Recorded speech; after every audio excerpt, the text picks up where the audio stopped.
Welcome, learners. Today we're going to tell you a story.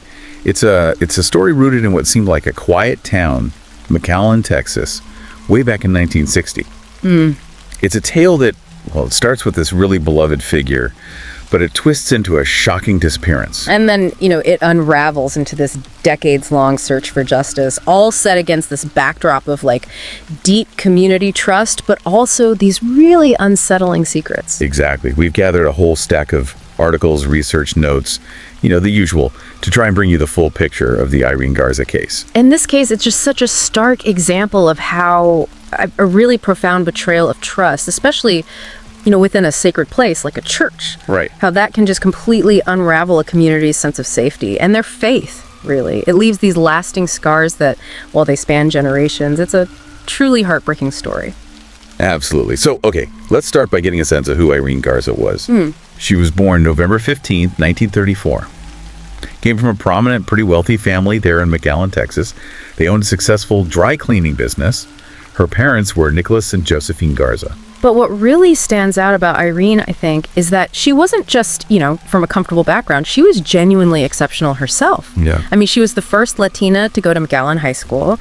She excelled in music, became the band leader even. Yeah. And later in college, she was crowned homecoming queen. Her family had actually moved to a bigger house in northern McAllen when she was a teenager, and she quickly made her mark at this predominantly white high school. And it wasn't just the achievements, right? Everyone talks about her incredible kindness, her beauty. People described her as gracious, gentle, just someone everybody loved. And she was only 24 when she won the Miss All Texas beauty pageant. A real testament to her, unique Latin features. And her character, it wasn't just admirable on the surface. It seemed to show this rare mix of privilege, but also this deep empathy. How so? Well, she chose to become a teacher, and she was really driven by this desire to help underprivileged kids. Our sources show she'd often use her own money, sometimes even family money, Really? to buy books for homeless and disadvantaged kids. It suggests that, her outward grace wasn't just an act. It really reflected who she was inside, which makes her loss feel even more devastating because she represented so much good in that community. And her faith, her Catholic faith, was absolutely central to her life. Very devout. Incredibly devout, yeah. Active in all the church activities, seemed to find real spiritual peace there. She even served as a secretary for some religious association. And her personal life sort of reflected that same calm, wasn't rushing into relationships. She even kept this connection with her only ex-boyfriend from college. He still sent her chocolates every Valentine's Day. Wow. Just speaks volumes about her. It really does. Okay, so now the story takes a darker turn. Let's fast forward to April 16th, 1960. It was the day before Easter, a time for, reflection, renewal. Irene, always dedicated, she was busy with Easter activities for kids at her church until about 6 p.m. that evening. And her plan for the evening, well, it was a pretty common ritual for someone so devout. Right. She borrowed her dad's car to go to Sacred Heart Church there in McAllen for confession. Just a regular practice she did for peace of mind, especially before a big holiday like Easter. She told her father she wouldn't be late. I mean, the church was only, 18 blocks away? Not far at all. No. But that night, as you can imagine, Easter Eve, the church was packed. Long queues for confession. Yeah, makes sense. The last time anyone definitely saw Irene was around 9 p.m., waiting in line, still wearing her distinctive white mantilla. And that's the gap, isn't it? The immediate question is, what on earth could have happened between, say, 9 p.m. and the next morning? Exactly. Her parents waited, anxiously. By 3 a.m., her father, just overcome with worry, he went to the church himself, found her car still parked there. But here's the unsettling detail. Only the passenger door was unlocked. Which is weird if you're driving alone. Very weird. He immediately reported her missing to the police. Understandably. And the news of Irene's disappearance, it just spread like wildfire through McAllen. She was so loved, so respected. The whole community just rallied, helping with the search. Yeah. It was clear right away this wasn't just some missing person case. It felt like a personal blow to everyone there. But the clues that started emerging, they only deepened the mystery and honestly ramped up the fear in the community. What did they find? Well, on April 18th, a teacher who'd worked with Irene found her briefcase. It was wet near an intersection on his way to work. Wet, so left out in the rain. Seems like it, yeah. Her personal documents were inside. Then later that same day, someone found her left high-heeled shoe about 100 meters away from the briefcase. Okay. And then the police found her white mantilla just like 10 meters from the shoe. Her family confirmed all these items were Irene's. It confirmed the worst fears, really. And then things got even darker, didn't they? With that hoax call. Ugh, yeah. On April 19th, this cruel hoax call came into the family. Someone claiming to be Irene, saying she'd been kidnapped, held at some hotel. Terrible. Police followed up, of course, but it was a dead end, just added to the family's agony. And the timeline just keeps getting grimmer. It does. Just 2 days later, April 21st, 1960, a citizen walking by an irrigation canal spots what they first thought was a mannequin. Oh, no. Yeah. Tragically, it turned out to be Irene's body, found face down, still wearing the same clothes she'd worn to confession, including that mantilla. The autopsy results were just horrific. She had multiple blunt force injuries all over her body, but the actual cause of death was suffocation. Suffocation. Yeah. Experts believe she died on April 17th, so just 1 day after she disappeared, which means she was likely abducted, held somewhere, murdered, and then dumped in the canal. And the water, that was a huge problem for the investigation. Absolutely critical. It unfortunately washed away so much potential forensic evidence. You have to remember, this was 1960. Right. No advanced DNA testing, limited fingerprint analysis like we have today. Exactly. Collecting crucial evidence from the water back then was basically impossible. And this discovery, it just sent shockwaves through the community. It raised this terrifying question. If a killer could strike inside a church, a sacred place, and take someone as beloved as Irene, who could possibly be safe? The fear must have been palpable. Oh, completely palpable in McAllen. They put up a reward, initially $2,500, but then they raised it to $10,000. Which is a record for McAllen at the time. A record amount, yeah. It showed how desperate they were. But it didn't lead to immediate answers, just left this profound sense of unease hanging over everything. During that initial search, the police did find a suspect's footprint near the canal. Estimated size 8 to 11, I think. Yeah, a fairly wide range, but something. And in this massive effort, they even drained the canal for 6 whole days looking for more clues. And that's when they found it. Right.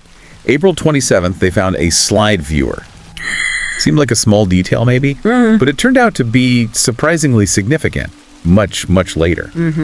So as the police start interviewing people in this really tight-knit community, one name keeps coming up in connection with Irene. Father John Feit. John Bernard Feit, yeah. A 27-year-old priest.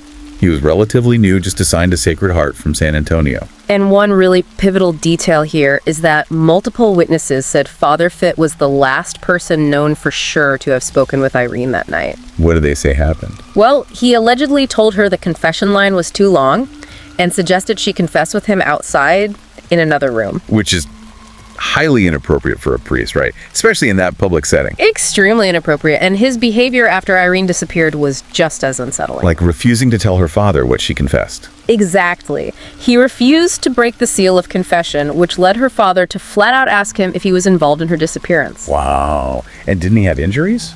Yes. Fresh scratches and abrasions on his hands. And his explanation was, well, improbable. What does he say? Claimed he broke his glasses, forgot his house key, and had to climb up to the second floor of his home. It's just hard to see how that would cause those specific injuries. Yeah, that sounds flimsy. It naturally leads you to ask, why would a priest, a man of God, make up a story like that? Right. And then there was the polygraph test. Oh yeah, the lie detector. He actually tried to manipulate the results, controlled his breathing, trying to keep it around 10 breaths per minute. Trying to beat the test. Looked like it. Now, polygraphs weren't admissible in court back then, still aren't in many places due to reliability concerns, but for the investigators. It painted a very clear picture of deception. It definitely flagged him. And that slide viewer they found in the canal. Bingo. Other priests later confirmed it belonged to Father John Feit. So you've got motive, opportunity, suspicious behavior, injuries, the slide viewer. Seems like a lot. It does. But despite all these red flags, other clergy members, including a Father O'Brien, they quickly rallied around Feit, defended him. Why? What did they say? Described him as bright, courteous, even good at giving sermons in Spanish.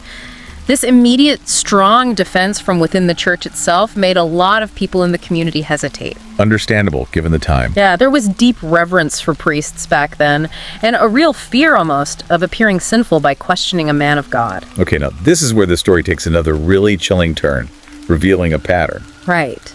Just 3 weeks before Irene disappeared, March 23rd, 1960, there was a strikingly similar attack. Where? At Sacred Heart Church in Edinburgh, which is only about 20 miles from McAllen, a woman named Maria America Guerra was assaulted there. And the details are similar. Frighteningly so. The modus operandi was identical. Maria said that during confession, she was hit from behind. Her attacker tried to shove a cloth in her mouth to stop her screaming. But she got away. She did. She bravely fought back, bit his finger, and managed to escape. And later, when she heard about Irene's case, she realized the terrifying connection and went straight to the police. Did she describe her attacker? Yes, as a priest wearing glasses. Which matched Feit. Exactly. And Feit had actually served at that very church in Edinburgh before coming to McAllen's Sacred Heart. Wow. Did they show her a picture or sketch? They showed her a sketch based on her description. She immediately identified it, said it was exactly Feit. So the crucial question is, why wasn't this linked to Irene's case sooner? Why wasn't he arrested right then for Irene's murder? That's the frustrating part. In 1962, Feit was finally arrested, but only for Maria Guerra's assault and attempted rape. Okay, so some action was taken. But then in a really shocking turn, he pleaded no contest, agreed to pay Maria's family $500. No contest. So he didn't admit guilt, but didn't fight it. Pretty much. And the result was no criminal charges, no jail time for that assault. And that just kept him out of the spotlight for Irene's case. Effectively, yes. That quick, quiet settlement meant the pressure was off regarding Irene. Her case tragically went cold. And her poor parents, Nicholas and Josephine. They spent decades tirelessly trying to get the investigation reopened, but they just found no cooperation. It's heartbreaking. They both passed away without seeing justice, didn't they? They did. Nicholas in 1995, Josephine in 1998, never saw justice for their daughter. Irene herself was buried at Valley Memorial Gardens in McAllen. So the case goes cold for decades, just sits there. A source of constant pain and unanswered questions in McAllen, I imagine. For sure. But the fight wasn't completely over. Right, because in 2002, things started moving again. Yeah, the McAllen police chief at the time, Victor Druss, and an investigator, Rudy Gill, they decided to revisit cold cases. And Irene's was one of them. Finally, a glimmer of hope. Did anything come of that initially? Well, it's impactful that even after all that time, new information tried to surface. This anonymous letter arrived. From who? Someone signing as Senny, claimed to be a former priest who'd served with Feit at Sacred Heart back in McAllen. And what did Cindy say? Alleged that Feit had confessed to him, confessed to killing a woman right before Easter in 1960, even said he heard her last words, "Help, I can't breathe." My goodness. Could they verify it? Find Senny. Unfortunately, no. Investigators couldn't verify the tip because they never managed to find who Senny was. Another dead end, really. But the family didn't give up. Irene's niece, Linda, kept fighting. Fiercely, she really carried the torch for her aunt. And then things got even more intense, right? With threats. Yeah, this is where it gets really shocking for the community again. Linda started receiving anonymous letters, warning her to drop the case. Threatening her? Why? Threatening repercussions for involving a man of the cloth. It just shows you the lingering power, the fear associated with going against the church even decades later. Incredible. So where was Feit all this time? Well, in 2014, a journalist tracked him down. He was living in Arizona, 81 years old by then. Did he talk? He steadfastly denied any involvement, said he'd left the priesthood over a decade before that, was married, had 3 adult kids, and he just flatly refused to discuss the past at all. Just shut it down. Completely. But then, the real turning point finally came in 2014. The election. Yeah. A new district attorney was elected in McAllen, and he ran on a very clear, very resonant campaign promise. To reopen Irene Garza's case and bring the killer to justice, a promise that must have echoed through that community for generations. Absolutely. And the power of that promise, you really can't overstate it. No. After taking office in 2016, the new DA immediately re-examined the case. used modern investigative techniques, looked at everything again. Was there new physical evidence? Not really new physical evidence after all those years, but they reviewed everything, the old files, the testimonies, and they found enough probable cause in what they already had. Enough to finally issue an arrest warrant. Exactly. For John Feit. So in late 2016, Father John Feit, then 85 years old, was arrested and charged with premeditated murder. and the trial began in 2017, an incredible 57 years after Irene's murder. Just think about that. The sheer persistence it took to get to that moment. It's mind-boggling. And the big question for the trial was, how do you prove a case from 57 years ago, especially without modern forensic evidence like DNA? What was the defense's argument? Pretty straightforward. No DNA, no definitive physical evidence linking Feit directly to the crime scene after all this time. So the prosecution relied on? Compelling witness testimonies. Many from people who had been silent for decades. Like Thelma Garcia. Yes. She testified that just a week before Irene's murder, Feit had unsettlingly asked to photograph her in a black dress at a cemetery. That's deeply inappropriate for a priest. Highly inappropriate. And another key witness, Maria, she recounted how Irene herself had confided in her that Feit had previously pressed her to confess at the rectory, not in the proper confessional. Again, painting this disturbing picture of his behavior. Predatory almost. Exactly. And what's really compelling here is that so many of these witnesses who'd lived with this information for so long finally came forward. Why then? It's likely because Feit was no longer an active priest. The fear, the intimidation factor of implicating a man of God had probably lessened over time. Their courage to finally speak out was crucial. Absolutely crucial. Even decades later, their testimony finally connected the dots in court. They wanted justice for Irene, even if it was painfully, tragically late.